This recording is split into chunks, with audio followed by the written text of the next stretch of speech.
sa mata po ng Diyos, walang maliit o malaking kasalanan.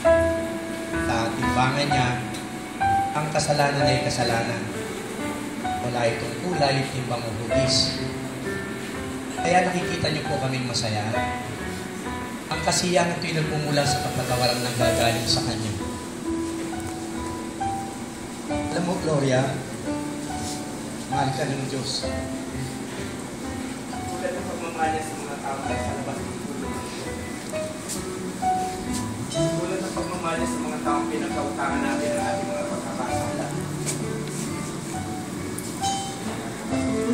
Binuwis ng kanyang buktong na anak ang buhay niya para sa kasalanan ng mga tao nasa loob at labas ng tulong. At tayo nasa loob ng bilanggo ang rehas na to. Maaari tayo maging malaya. Malaya sa pagkakabilanggo sa kasalanan. Paano mo masasabing malaya isang bilanggo? Eh, nakakulong siya sa bilanggo ang may rehas na bakal. Gloria, ang tao'y bilanggo, hindi lamang sa bilanggo ang may rehas na bakal. Ang tao'y bilanggo. Bilanggo ang walang rehas. Bilanggo ang walang rehas? Bilanggo siya sa galit ng pagkamal at kayamanan. Bilanggo siya sa tawag ng laman. Bilanggo sa sayabang ng talino at karunungan. Bilanggo siya sa inggit, poot, galit, paghihiganti, at kung ano pang di mabuting damdamin para sa kapwa.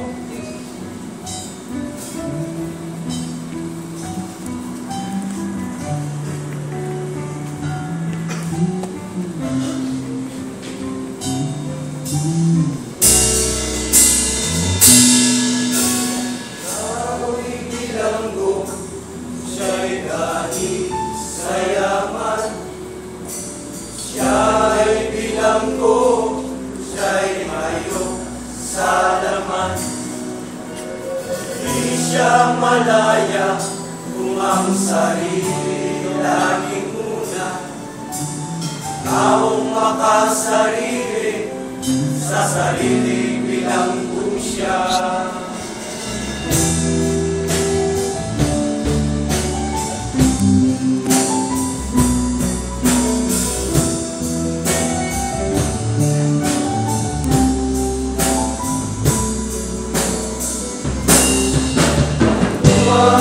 Walang rehas, bilangguang walang rehas, sa kanyang umuwan lahat ay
kasalanang di maiwan.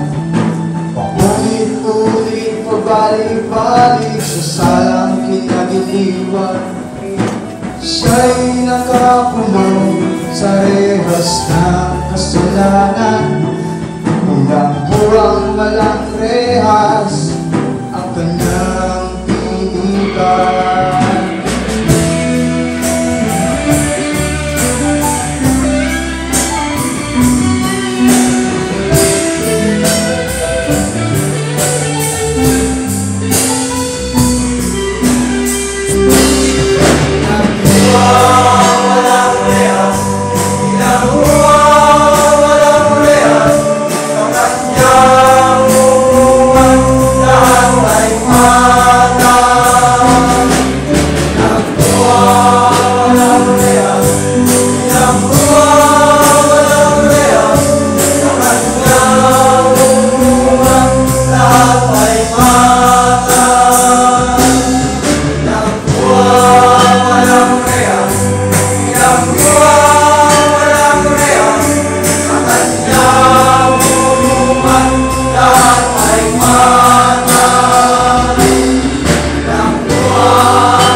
Nasasabi mo na ang mga bagay na yan dahil malapit ka na lumaya. Mauna pa ata lumaya sa mga yan eh. Pero kung mabubulong ka sa pinag-uanulan ko, hindi mo masabi ang mga bagay na naiintindihan. Naiintindihan kita. Naiintindihan mo ba ako? 13 taon na ako rin yung Gloria. Alam ko na talaga rin dito. Nagpapalasakit lang ako sa'yo. Sa inyong lahat.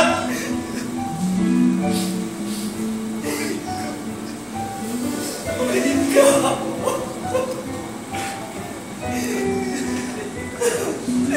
Ayaw kitang mapapamak, Gloria. Sumunod ka sa akin. Maniwala ka sa akin. Hindi kita dadali sa ikapapahanap mo, Gloria. Maniwala ka. Maniwala ka. Hindi ipapahamak ko. Nahawa ako sa'yo. Nahawa ako sa'yo. Maniwala ka sa akin. Gloria.